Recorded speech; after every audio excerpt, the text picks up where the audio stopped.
Jesus disse sobre o seu poder, sobre sua vontade, sobre sua glória, sobre suas missões, sobre suas obras, sobre seus ensinamentos. Sabe o quê? Eu não sou nada. Eu me dei totalmente ao Pai para que Ele pudesse trabalhar. O Pai é tudo, eu não sou nada. Jesus traduz tudo que eu li no Evangelho de João para você, é Ele dizendo, eu não sou nada, eu não faço nada a partir de mim, eu não faço por mim mesmo, não foi eu que me intitulei aqui, tudo quem fez é Deus. Olha, quem decidiu me entregar por amor a vocês foi o Pai, quem deu a vida do seu Filho unigênito por amor de vocês foi o Pai que pegou o Filho dele e deu como sacrifício, porque é o Pai, tudo provém do Pai. Jesus, sendo Deus, não usurpou ser igual a Deus, sabe? E o que é que nós descobrimos? Que uma vida com Cristo é uma vida de abnegação, é uma vida de renúncia. Não existe evangelho sem renúncia. É porque Deus é amor e eu vivo debaixo da graça e na graça Jesus já fez tudo por mim, eu não preciso mais fazer nada, eu vivo como eu quiser, porque afinal de contas é paz e amor. Não. A graça nos alcança sem merecermos. Por quê? Porque não é pelo que fazemos, a graça é um dom que Deus nos dá mediante a fé em Jesus Cristo. A graça é de graça, mas Jesus não morreu de graça por nós. Então a graça ela é a porta de entrada. A gente precisa entender isso. Com a graça, Jesus nos salva, nos alcança quando a gente confessa Ele como Senhor e Salvador da nossa vida, está lá em Efésios. Mas a gente precisa entender que depois disso começa um processo de transformação. Vinde a mim como vocês estáis, para que eu possa transformar vocês naquilo que eu fiz vocês para serem. É isso que nós precisamos entender. Por isso que é uma vida simples e prática, não tem dificuldade. Não estou aqui para dificultar, para que você não entenda, é para falar de forma prática mesmo, para que nós entendamos que essa é a vida com Cristo. Então eu vim para Cristo porque eu tenho fé em Cristo, a graça dele me alcançou, não foi eu que aceitei Jesus, é Jesus que me aceitou toda mal acabada como eu era. Então a partir desse momento que eu me disponibilizei, que essa graça, esse favor imerecido me alcançou, né? Eu fui tão constrangida por tão grande amor que agora eu me submeto à vontade dele. Sendo livre de todos, me faço escravo de Cristo, disse o apóstolo Paulo. Porque as coisas que eu considerava saber, as coisas que eu considerava ter, considero tudo como esterco diante de Cristo, diante da revelação que me foi dada. É o que o apóstolo Paulo vai nos ensinar. E Jesus nos ensina. Então, Jesus, eu não sou nada, o Pai é tudo. E essa vida com o Pai é uma vida de submissão, de dependência da vontade do Pai. Porque essa submissão, essa dependência de Deus vai trazer para nós alegria, vai trazer para nós paz. E abnegar-se, renunciar, é negar a si mesmo. É aquilo que Jesus diz. Ninguém vai ter a vida verdadeira se quiser fazer a sua própria vontade. A vida verdadeira não vem para aquele que quer fazer a sua própria vontade. A vida verdadeira vem para aquele que renuncia à sua própria vida e vive a vontade do Pai. Então precisamos entender, obedecer, nos submeter e depender de Deus. É isso que nós precisamos. Uma vida em humildade requer entendimento, obediência, submissão e dependência de Deus. Então, a humildade que Jesus, né? Jesus era simplesmente, a humildade de Jesus era simplesmente entregar a si mesmo, para que Deus fizesse através dele e nele o que agradasse a Deus. Jesus não estava preocupado em agradar os homens, por isso que ele diz, eu não busco, João 8,50, eu não busco a minha glória. Eu não estou buscando que as pessoas se agradem da minha vida. Por isso que os fariseus, os escribas, quem é esse que come com pecadores, que senta na roda com os cobradores de impostos e tal? Jesus não estava nem aí para o que eles falavam de Jesus. Mas ele estava querendo era saber se ele estava fazendo de fato a vontade do Pai, se ele estava representando o Pai, como o Pai havia lhe ordenado. E essa deve ser a nossa preocupação. Será que estamos representando bem Jesus? Será que estamos fazendo a vontade de Jesus? Ou será que estamos preocupados demais com a nossa reputação diante dos homens ao ponto que negociamos nosso caráter, nossos princípios e a nossa vida com Deus? Será que a gente prioriza tanto a nossa aparência ao ponto de não viver uma vida em humildade com Deus? Né? É porque minha posição, Deus me ungiu para ser o pastor presidente da igreja. E por causa disso eu não posso pegar a vassoura para varrer a igreja. Porque essa não é a posição do pastor presidente.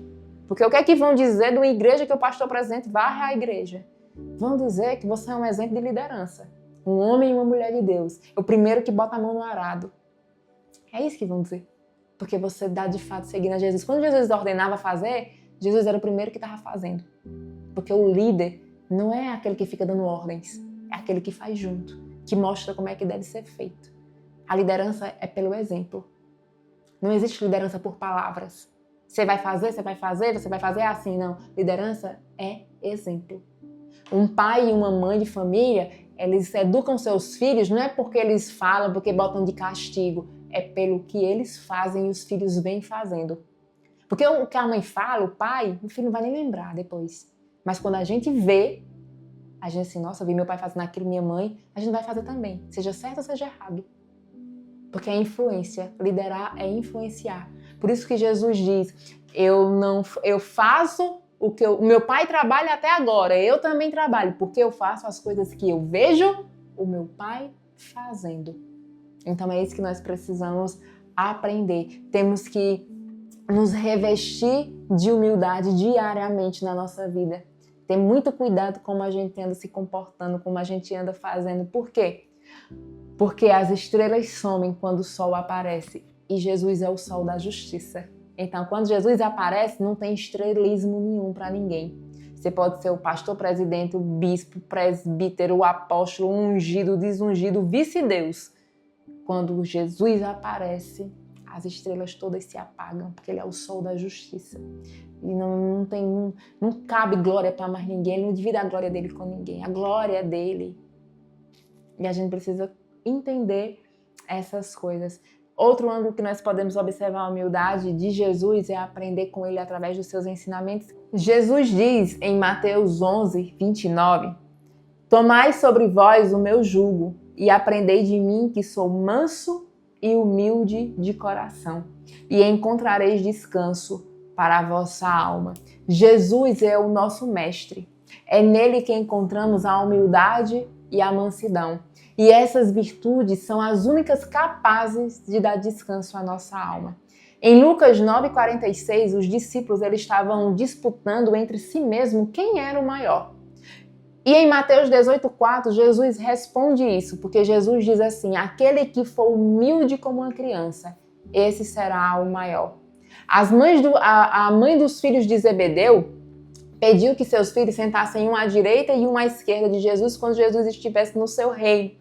Mas Jesus respondeu para ela o seguinte, quem quiser ser o maior, seja servo de todos.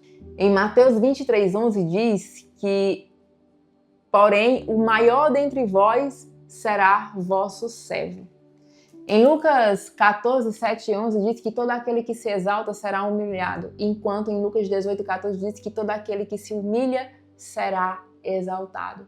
João 13, 14 nos ensina que a humildade é o bem primordial, o elemento principal do discipulado de Jesus. Jesus, ele ensina através da humildade. Você imagina que Jesus, sendo quem ele era, imagina, né? Jesus.